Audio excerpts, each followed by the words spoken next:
Ela disse: Padre Fábio, eu tenho muita dificuldade de lidar com os problemas da vida.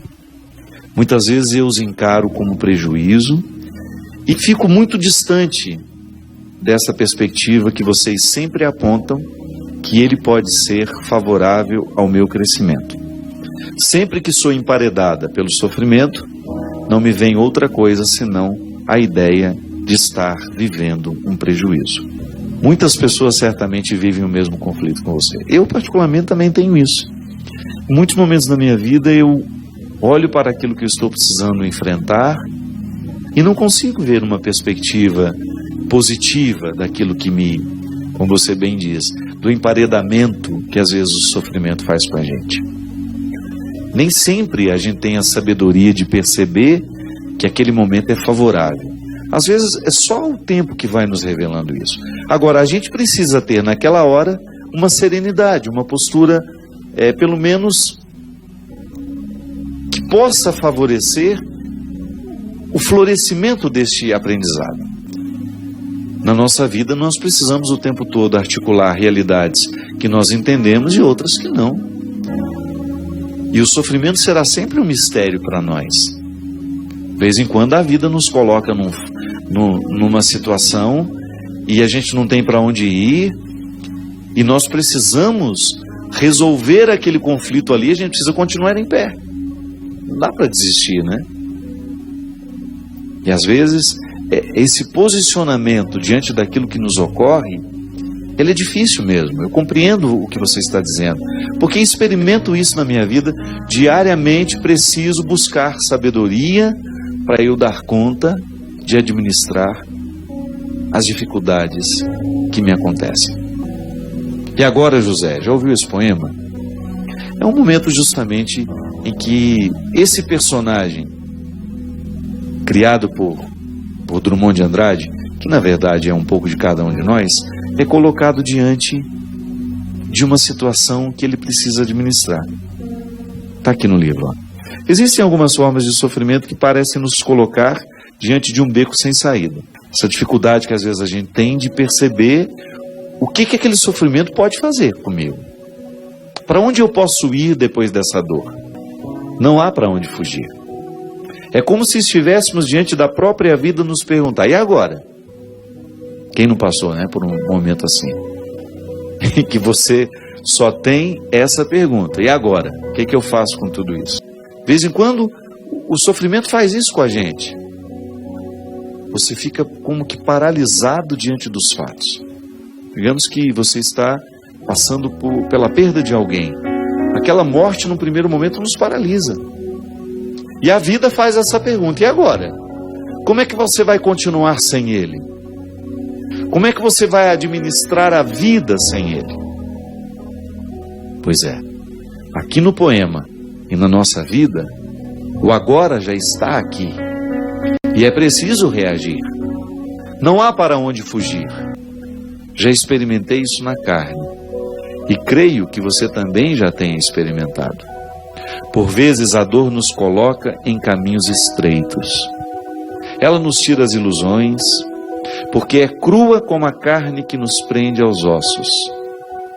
Por isso pode nos fazer crescer quando administrado do jeito certo. Nas histórias das mães que perderam filhos, diante de agoras semelhantes, as reações podem ser muito diferentes. Minha mãe também sofreu o golpe. Viveu o inferno de ter que sepultar uma filha, alterando assim a ordem natural da vida, cuja regra deveria ser os pais jamais sepultarem os filhos. E diante de um fato tão cruel, a pergunta da vida foi feita à minha mãe.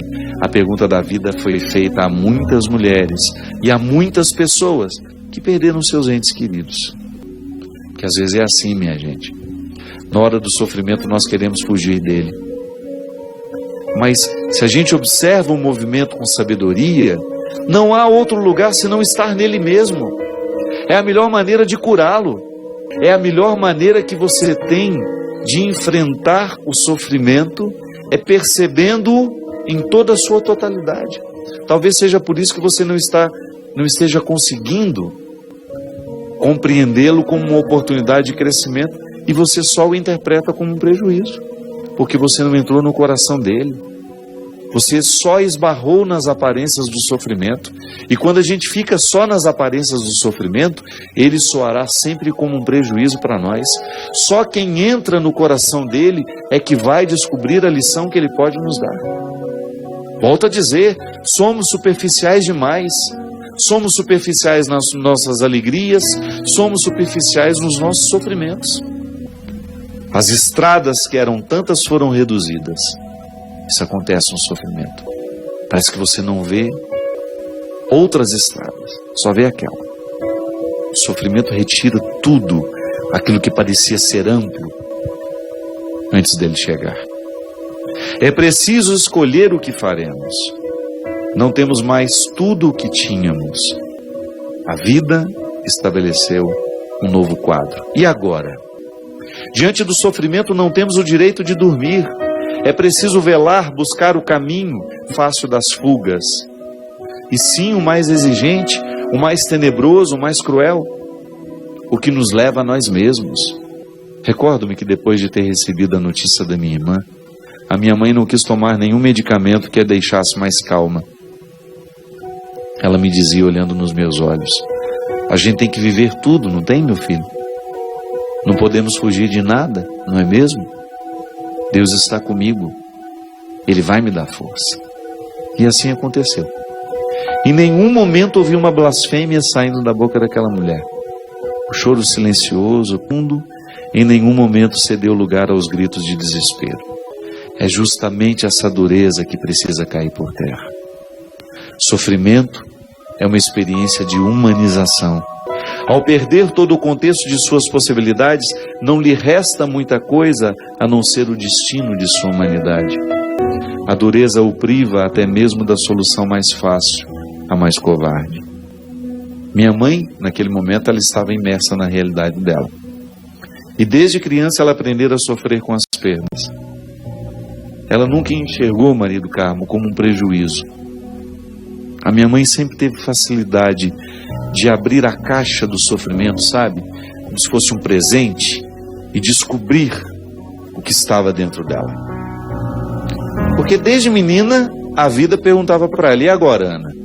Da mesma forma como a vida pergunta a você também. Eu sei que você também já passou por situações de ser como José do poema do Drummond de Andrade. E agora?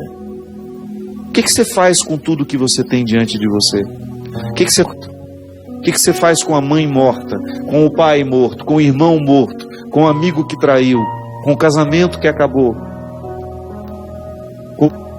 com o desemprego que chegou?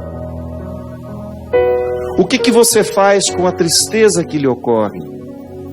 A vida lhe pergunta, e agora? Como é que você vai encaminhar a sua vida depois dos acontecimentos trágicos? Vai querer uma solução? Vai querer descobrir o que isso pode lhe dizer, o que isso pode lhe ensinar? Ou você vai permitir que a amargura venha derramar o seu manto sobre você? Porque é assim, quando nós não temos a coragem de abrir a caixa do sofrimento e aprender com tudo aquilo que está ali dentro, ele pode se tornar amargura em nós. Aí a amargura paralisa, não deixa ir adiante. Não deixa a gente crescer. É por isso que é tão interessante,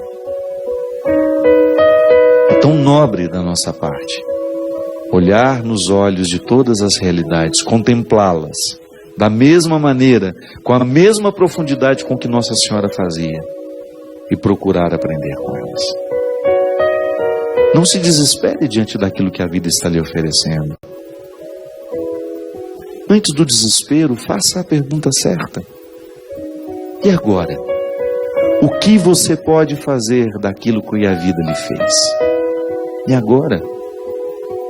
O que você pode aprender com essa traição? O que você pode aprender com essa morte? Ah, padre, é tão difícil, eu sei. Não é fácil para ninguém.